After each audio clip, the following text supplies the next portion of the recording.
Hello everyone, good morning to all of you. आज हम लोग प्लेटो अरस्तु के दास्ता संबंधी अवधारणा को पढ़ेंगे। पिछले क्लास में हम लोग अरस्तु के जीवन परिचय को पढ़े और हमने कहा था कि क्वेश्चन किसी भी तरह का आएगा, सबसे पहले आपको प्लेटो के जीवन परिचय को लिखना होगा। तो आप पीछे जो है अरस्तु के जीवन परिचय को पढ़ लें। उसके बाद अगर आता है क्वेश्चन में कि अरस्तु के दास्ता संबंधी अवधारणा को लिखें, क्वेश्चन में किसी भी प्रकार का हो सकता है, लेकिन आपको मूल रूप से दास्ता संबंधी अवधारणा को ही पढ़ना है। साथ में उसकी आलोचनात्मक विवेचना भी आता है, तो अरस्तु के दास्ता संबंधी अवधारणा की हम आलोचना को भी पढ़ेंगे। तो आइए जानते हैं कि अरस्तु की दास्ता संबंधी अवधारणा क्या है। जैसा कि हमने पिछले क्लास में अरस्तु के बुक के बारे में हमने बताया था कि अरस्तु जो है लगभग 400 बुक लिखे थे, लेकिन अभी के जैसा संरक्षित यानी सुरक्षित रखने का कोई साधन नहीं था, जिस वजह से मात्र 30-35 बुक जो है उनका आज के दौर में मिलता है। ठीक है, जिसमें से पॉलिटिक्स जो है पॉलिटिक्स भी अरस्तु का ही है। तो दास्ता के संबंध में बड़े विस्तार से जो है विचार प्रस्तुत किया है पॉलिटिक्स नामक बुक पर। ये ऑब्जेक्टिव क्वेश्चंस भी आता है कि पॉलिटिक्स नामक बुक किसकी है, प्लेटो, अरस्तु, मैकियावेली, हॉब्स लॉ किसका है, तो आपको जो है अरस्तु लिखना है। अब उसकी दास्ता संबंधी क्या अवधारणा है, जिसमें पहला है दास्ता की परिभाषा दिया है। ठीक है, अरस्तु का मत है कि दास वह सजीव उपकरण है जो अपने स्वामी के जीवन को सुविधामय बनाकर उसे सद्गुणों से युक्त जीवन यापन में उसकी सहायता करता है। दास्ता क्या करता है? अरस्तु जो है दास्ता को एक सजीव उपकरण यानी वस्तु माना है, और वो सजीव वस्तु क्या करता है, स्वामी जो उस राजा है या फिर जो भी उसका स्वामी है, स्वामी के जीवन को सुविधामय बनाता है, यानी कि उनकी सारी व्यवस्था जो है दास कर देता है। तो जाहिर सी बात है कि किसी का भी जीवन सुविधामय हो सकता है। अरस्तु के अनुसार घर का काम चलाने के लिए दो प्रकार के उपकरणों की आवश्यकता होती है, एक निर्जीव, दूसरा सजीव। निर्जीव में भोजन, खेत, गाय, घोड़ा, देखिए निर्जीव में दे दिया है गाय घोड़ा को, ठीक है, और सजीव वस्तु में दे दिया है दास्ता को, जो कि एक मनुष्य है, लेकिन उसको जो है दास्ता की श्रेणी में रख देता है।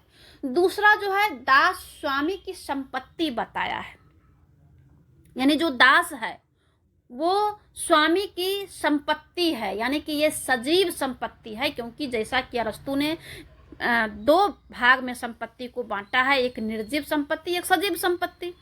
निर्जीव में जो है जितने भी खान पानी जो भी है उसको रखा गया है, साथ साथ घोड़ा को भी रख दिया है, ठीक है, गाय को भी रख दिया है। सजीव में जो है दास को रखा है। तो मनुष्य होते हुए भी उनकी गणना संपत्ति में की जानी चाहिए, ऐसा जो है अरस्तु का मानना है। तीसरा है यथास्थितिवाद। अरस्तु के समय सारे यूनानी नगर राज्यों में दास प्रथा बहुत जोर शोर से प्रचलित थी। वह उसकी उपयोगिता नकार कर सबकी नाराजगी मोल नहीं ले सकता था, यानी कि पूरे यूनान में जो है, पूरे यूनान में जब इसी प्रकार का प्रचलन था तो ये उसके विरोध में नहीं बोला। ठीक है, अब क्यों नहीं बोला तो समझ सकते हैं। आगे है कि दास्ता एक प्राकृतिक संस्था है। अरस्तु का कहना है कि दास्ता जो है एक प्राकृतिक संस्था है, यानी कि इसको जो है इंस्टीट्यूशंस बता दिया है, नेचुरल इंस्टीट्यूशंस।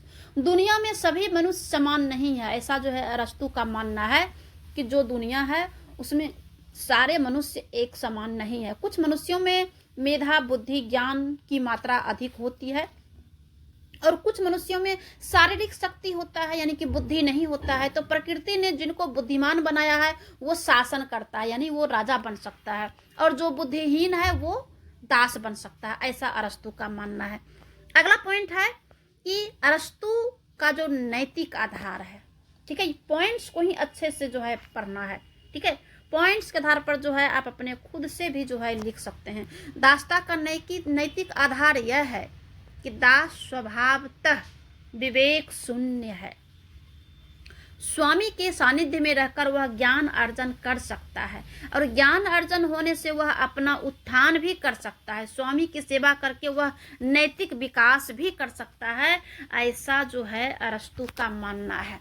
अब अरस्तु जो है दास प्रथा के पक्ष में बातें करते हैं, ठीक है, विपक्ष में नहीं, पक्ष में, कि हाँ दास प्रथा दासों के लिए और स्वामी के लिए, दोनों के लिए किस प्रकार से अच्छा है, ठीक है, जिस वजह से जो है अरस्तु की दास प्रथा की आलोचना भी हुई है। देखिए इसमें कहा गया है कि दासता जो है स्वामी और दास दोनों के हित में है। कैसे है हित में? तो अरस्तु ने कहा है कि दासता की अवधारणा के समर्थन में सबसे पहला कारण यह है कि दासता जो है स्वामी और दास दोनों के हित में है। जैसे परिवार और राज्य के संगठन को पूर्ण रूपेण विकसित करने के लिए परिवार और राज्य के सदस्यों को इतना अवकाश नहीं मिलता है कि वे सद्गुणों का विकास कर आदर्श नागरिक बने। दास उनके कार्यों में सहायक बनकर उन्हें उचित अवकाश प्रदान करते हैं। दासों को स्वामी की सेवा करते समय आत्म संयम, अनुशासन, ज्ञान पालन, अच्छे गुणों को भी सीखने का प्रशिक्षण मिलता है।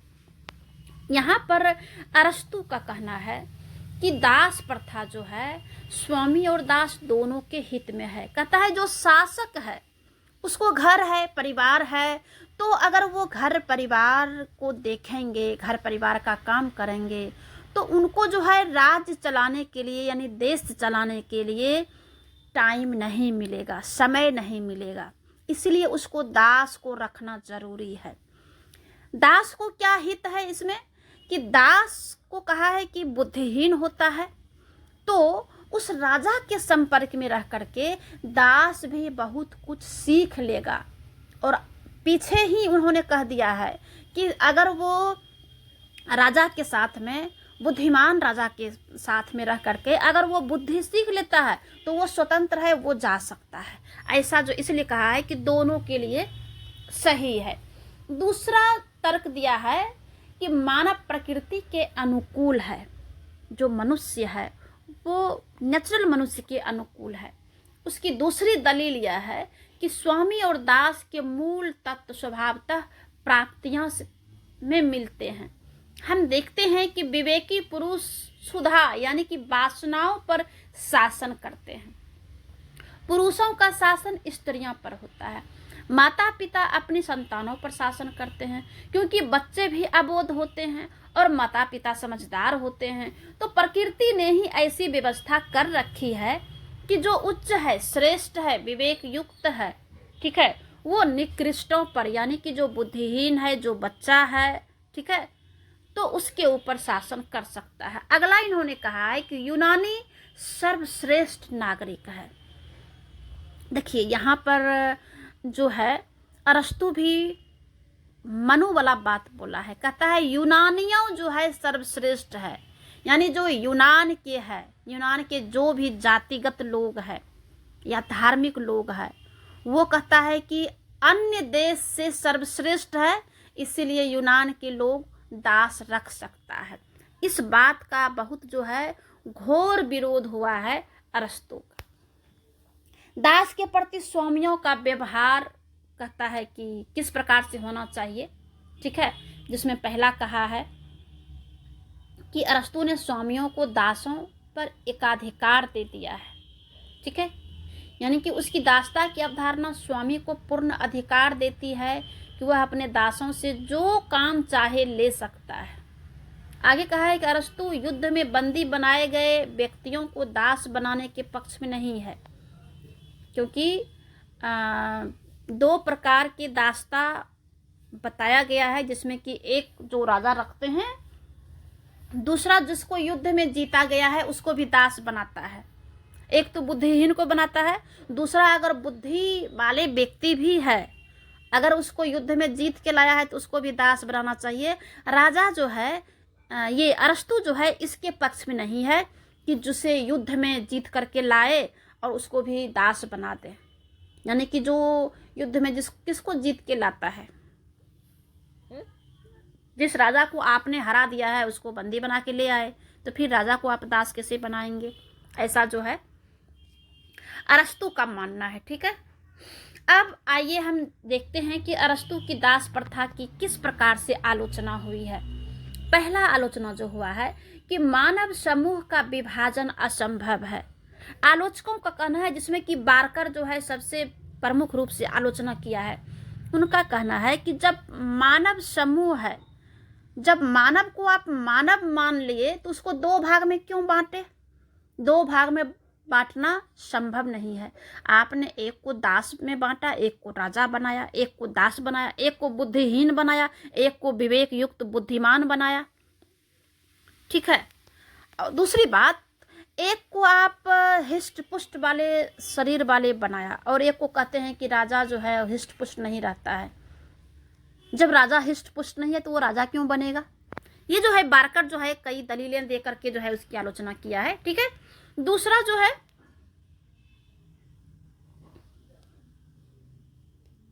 जो है है कि विभाजन का सर्वमान्य आधार नहीं है। जो उन्होंने विभाजन किया है वो मतलब कि यूनिवर्सल जो है आधार नहीं है। एक व्यक्ति विशेष को किसी वर्ग स्वामी या दास वर्ग में रखा जाए, इसका कोई सर्वमान्य आधार या मापदंड नहीं है। ठीक है। अरस्तु ने इस संबंध में कोई निश्चित आधार प्रस्तुत नहीं किया है। अरस्तु यह कथन भी गलत बताया है कि शारीरिक श्रम करने वाले व्यक्ति अपने नागरिक कर्तव्यों का पालन नहीं कर सकता है। इसलिए इसका भी विरोध प्रोफेसर मैकलन ने कहा है कि अरस्तु ने श्रम को दंडित किया है। अगला है आलोचना में कि समाज में अव्यवस्था असंतोष का कारण होगा। अरस्तु का समाज में जो दो वर्गों में विभाजित किया है, इससे अव्यवस्था फैल सकती है, असंतोष उत्पन्न होगा। प्रोफेसर रॉस के शब्दों में कि अरस्तु में जो सत्य नहीं, अरस्तु में जो सत्य नहीं है वह है उसका मानव जाति को कुल्हाड़ी से दो भागों में काट डालना। ठीक है। बहुत जोर से इसका जो है आलोचना हुई है। अगला पॉइंट है आलोचना में कि लोकतंत्र के विरुद्ध है। लोकतंत्र में सारे मनुष्य समान है, उनको सारा अधिकार मिलना चाहिए, सारे मनुष्य को सारे अधिकार मिलना चाहिए। तो फिर वो दास क्यों बनेगा? यह मानव समाज की एकता के प्रतिकूल है, अनुकूल तो नहीं है। विरोधाभासों से पूर्ण एक और अरस्तु कहता है कि दास शारीरिक दृष्टि से विकसित किंतु बौद्धिक दृष्टि से विवेक शून्य, ज्ञान शून्य होता है। परंतु इसके साथ वह यह भी कहता है कि दास अपने स्वामी के संपर्क में आकर अपना विकास कर सकता है और विकास करके स्वतंत्र भी हो सकता है। ये कैसी दलील है? ठीक है। पांचवा आलोचना हुआ है कि जातीय अहंकार से परिपूर्ण है अरस्तु। अरस्तु के दासता संबंधी विचार अतार्किक ही नहीं बल्कि जातीय अहंकार से पूर्ण है। वह यूनानी जाति को ही संसार की सर्वश्रेष्ठ जाति बतलाता है और उन्हें दास बनाना वर्जित किया है। इसलिए प्रोफेसर थियोडर गोम्पर्ज ने कहा है कि दासता के बचाव के नाम पर यहाँ जातिगत अहंकार है। ठीक है। अब लास्ट में आप निष्कर्ष दे सकते हैं। निष्कर्ष में लिखेंगे कि वर्तमान परिस्थितियों में अरस्तु की दास संबंधी अवधारणा का कोई औचित्य नहीं है। अरस्तु जैसे महान विचारक व दार्शनिक का इस प्रथा को समर्थन देना एक बड़े आश्चर्य की बात है। इस संदर्भ में प्रोफेसर डॉक्यू डबरसीन ने लिखा है कि उसकी दासता संबंधी स्वीकृति यह सिद्ध करती है कि किस प्रकार एक बुद्धिमान एवं महान दार्शनिक अपने समय की संस्थाओं का तथा उन पक्षपातों का बंदी होता है जो उन समस्याओं को तर्क द्वारा औचित्यपूर्ण बतलाती है। ठीक है। तो ये रहा अरस्तु के दासता संबंधी विचार। इसे आप लोग अच्छे से जो है पढ़ेंगे, लिखेंगे। धन्यवाद।